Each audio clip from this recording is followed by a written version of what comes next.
네, 우리 말씀을 읽도록 할까요? 네, 고린도전서 14장 33절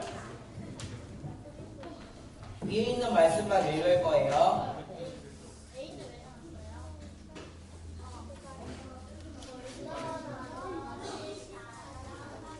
고린도전서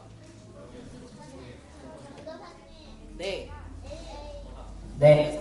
상반기에 있는 구절만 읽을 거예요. 네, 다음 고린도전서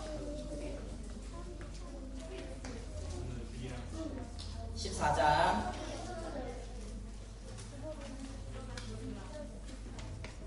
33절 말씀을 보시면 위에 있는 말씀만 있을 거예요. 자, 화평이 하나님이시라 라고 나와 있는 구절만 있을 거예요. 그렇죠? 자, 다 찾으셨나요? 네, 얼른 찾으세요.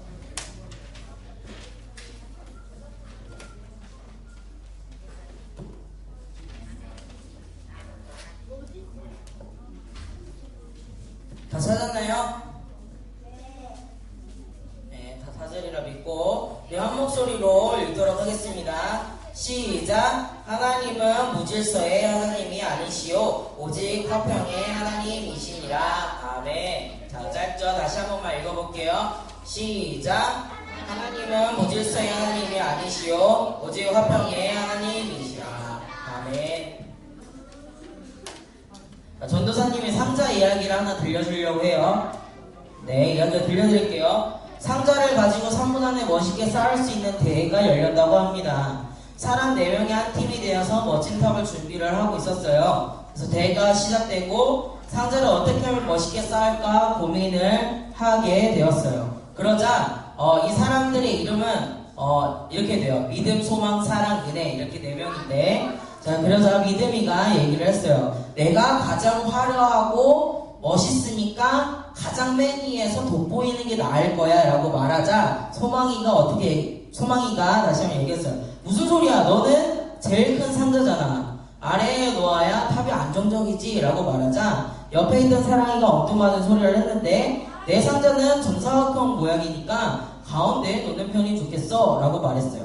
옆에서 듣고 있던 은혜가 답답해서 얘기를 한 거예요. 아니야, 오히려 내 상자가 옆으로 길쭉하니까 위아래에 있는 다른 상자들의 중심을 잡아줄 수 있어. 내가 가운데에 놓을래 라고 얘기를 한 거예요. 그래서 시간이 점점 흘러가고 있었어요. 그래서 소망이가 야, 이러다가 하나도 못 쌓겠다. 가장 큰 상자가 아래로 가자. 다른 상자들을 받쳐주는 게 제일 멋지잖아 라면서 얘기를 했어요. 믿음이는 소망이가 하는 말을 듣지 않았어요. 내가 왜 희생을 해야 되는데? 내가 가장 멋지니까 내가 돋보여야 멋있어지지 라면서 소란을 피웠어요. 결국 시간이 없어서 대충 사차고 이야기를 하고 마무리를 지었다고 합니다.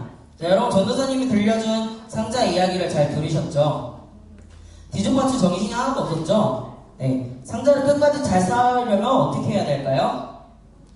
커다란 상자가 맨 위로 올라가면 어떻게 돼요? 안정적이지 못해서 무너지고 말 거예요. 네, 서로 양보하지 않고 내 상자를 먼저 쌓으려고 한다면 무너지게 돼 있는 거예요. 네, 질서 있게 자기가 가지고 있는 크기대로 서로 맞추어 쌓는다면 제 시간에 탑을 쌓을 수 있었고 또 무너질 염려도 없었단 말이죠. 네, 서로 양보하지 않고 자기 마음대로만 한다면 이렇게 곧 무너지고 말 거예요. 자, 여러분 전도사님이 고린도 교회는 바울이 2차 전도 여행 때 그리스 남부 지역인 고린도에 세운 교회였다고 하네요. 바울이 고린도 교회를 떠난 후에 에베소에 있을 때 고린도 교회에 많은 문제들이 생겨서 편을 가르고 싸움을 벌이고 있다는 소식을 전해 듣게 되었어요. 많은 사람들이 자기만 항상 옳다고 주장하고 다른 사람들의 의견을 무시한 거예요. 그뿐만이 아니라 교회에서 지켜야 할 예배의 질서들도 전혀 지키지 않아서 고린도 교회는 더욱 혼란스러웠어요. 그리고 하나님께서 주신 선물인 은사를 자기 내세우는 데에 쓰는 사람들도 있었다고 합니다. 그래서 하나님께 드리는 예배와 모든 질서들이 뒤죽박죽되고 말았던 것이죠. 나는 기도를 잘하니까 내가 중요해. 또 어떤 사람은 나는 예언을 잘하니까 내가 더 중요하지. 또 어떤 사람은 내가 중요해 이렇게 서로 따로따로 자기의 주장만 내세우는 교회가 되어버린 거죠. 언제 무너질지 모르는 상자탑처럼 질서가 없는 교회가 돼버리고 있는 거예요. 그런데 이러한 고린도 교회의 모습이 우리에게 없나라는 걸 찾아봐야 돼요. 상자들은 아무렇게나 싸울 때 이렇게 이야기하는 거예요. 우리 반만 최고야. 무조건 내게 최고야. 내 마음대로 할 거야. 쟤는 교회 안 나왔으면 좋겠어. 왜 우리가 양보해야 돼? 우리 찬양대회는 찬양을 잘하는 사람만 해야 돼 라고 말하는 거예요. 그렇게 아무렇게나 싸우던 상자들이 무너지면 내 마음에 들지 않는다고 친구를 따돌리는 거, 또 서로 다투는 거, 내가 교회에서 최고라고 생각하는 거, 예배 시간에 내 멋대로 행동하는 일들, 핸드폰 막 하고 딴 생각하고 이런 일들이 지금 현재 교회에서 일어난다면 우리도 고린도 교회에서 있었던 무질서한 그 일처럼 또한 우리 교회에게 일어날 거예요. 우리 반, 우리 부서 더 나아가서 우리 교회에는 다양한 사람들이 있어요. 다양한 사람들이 각자의 자리에서 최선을 다하고 제 역할을 질서 있게 감당하고 있기 때문에 우리 교회가 평화로울 수 있는 거예요. 자, 어떤 회사가 있다고 칩시다. 그 회사는 일이 굉장히 많고 바쁜 회사예요. 그 회사 안에는 많은 사람들과 엄청난 재능을 가지고 있는 사람들이 있다고 칩시다. 자, 어떤 사람들은 돈에 관련된 일에 재능이 굉장히 많고요. 또 어떤 사람들은 음악에 재능이 있는 사람들이 있고요. 또 어떤 사람들은 사람 만나는 대인관계에서 굉장히 뛰어난 사람들이 있고요. 또 어떤 사람은 외국어에 능통한 사람이 있을 수 있고요. 또 어떤 사람은 말을 굉장히 잘하는 사람들이 있을 수 있어요. 자, 재능을 가진 사람들이 여기 모였다고 가정을 해봅시다. 이 회사에.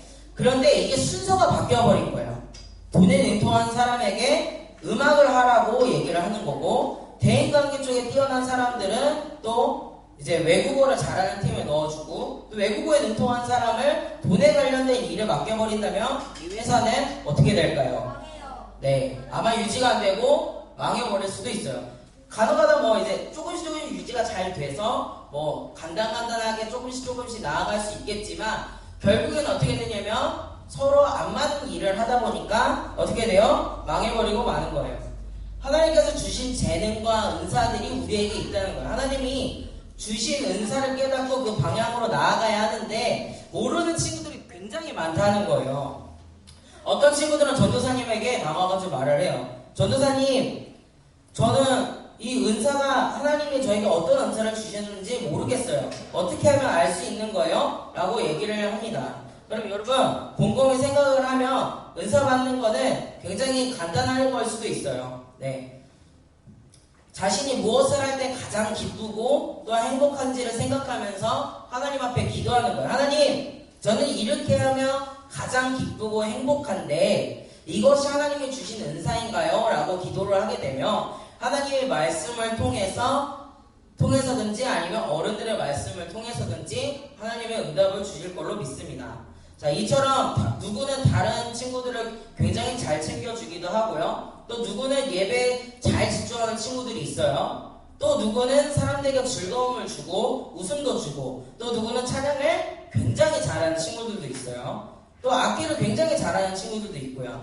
이렇게 많은 친구들이 모여서 각 반을 이루고 우리 부서를 이루고 있다는 거예요.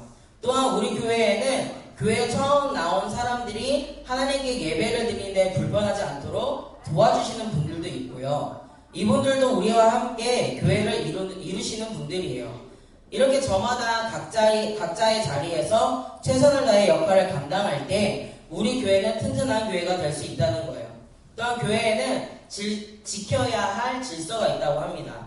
예배 순서가 있고 예배 시간이 있어요. 또 어떤 게 있냐면 사순절, 부활절 등 교회가 지킨 절기들도 있답니다. 이렇게 하나님의 교회는 질서 있게 이루어져야 한다는 것을 알고 나아가야 돼요. 전도사님이 아는 단체 중에 하나는 하나님이 중심이 되는 단체가 되자고 결심을 하고 사람들이 모여서 이루어진 단체가 있어요. 그런데 사람들의 욕심이 굉장히 많아서 하나님 중심이 아니라 자기 중심이 돼버린 단체가 있는데요. 그 초심에는 하나님을 만나 모여서 집회를 열기 시작하였고 많은 은혜도 받고 그 은혜가 흘러 넘치는 단체였어요. 그런데 어느 날 갑자기 하나님이 아니라 자기 중심, 은사를 내세우며 하나님을 외치는 것이 아닌 세상에서 어떻게 잘 살아야 하는지를 강조하고 또 심지어 하나님 말씀보다 세상에서 어떻게 하면 잘 살고 돈 잘 버는지를 알려주는 단체로 점점 변해가기 시작한 거예요. 세상에서 잘 사는 거 굉장히 중요해요. 하지만 여기서 키포인트, 전도사님이 말씀해드리는 키포인트는 하나님의 말씀보다 하나님보다 우선시 된 게 이 바로 세상에 잘 사는 거라는 얘기예요. 결국에는 자신과는 맞지 않자 단체를 떠나버리거나 혹은 싸우며 상처를 입은 사람들을 보게 되었어요. 굉장히 마음이 아프죠. 네, 그래서 여러분 결국 우리는 하나님의 주신 질서와 말씀으로 잘 지키며 살아가야 합니다. 오늘 이 자리에 모인 것도 하나님의 말씀 앞에 순종하였기 때문에 우리가 이렇게 예배를 잘 드리고 있는 거예요. 하나님은 무질서의 하나님이 아니라 질서의 하나님이시기 때문이에요. 하나님의 질서에 따라 서로를 존중하고 내가 가장 잘하는 곳으로 함께 섬기며 예배를 드리고 교회 질서를 따르는 우리 교회 소년부가 되기를 원합니다. 따로따로 제각각이 아니라 하나님의 질서에 따라 예수님의 몸된 교회에서 서로 사랑하며 건강하게 자라는 여러분이 되기를 원합니다. 네, 이제 다음 주가 되면은 무슨 주가 있죠? 다음 주가 무슨 주죠? 소년부 성경학교예요.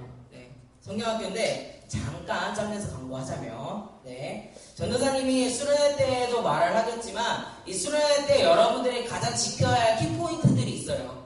어떤 키포인트들이냐면 전도사님이 옛날에도 얘기를 했지만 어떤 얘기가 있었냐면, 자, 하나의 목표를 두고 6명의 친구들이 6명이라고 가정을 할게요. 6명의 친구들이 하나의 목표를 두고 열심히 달려나가는데 그만 6명의 친구 중에 한 명이 나 힘들어, 나 지쳤어 라고 쓰러져가지고 못 가겠다고 얘기를 하는 거예요. 그러면 나머지 5명의 친구들의 반응은 어떠해야 되냐면, 이 친구, 야 그래 힘드니까 버리고 갈게 하면서 이렇게 가야 되는 것이 아니라 이 친구를 같이 손을 잡아주면서 같은 목표를 향해서 하나님께 달려나아가야 되는 거예요. 네, 이게 수련회 때 키포인트예요. 네, 여러분들에게 아주 유익한 프로그램들을 전도사님이 짜왔어요. 그리고 그 선생님들께서 인도를 해주실 건데, 자, 이 수련회를 통해서 자기 중심이 아니라 하나님 중심으로 바뀔 수 있는 수련회가 되기를 소망하고 있습니다. 그래서 다음 주에 이제 개회 예배를 하고 수련회가 진행이 될 것인데, 여러분들이 이 수련회에 오셔서 자기 중심, 나만 살면 돼. 옛날에 시즌 1 1박 2일이라는 프로그램이 있었어요. 혹시 아세요?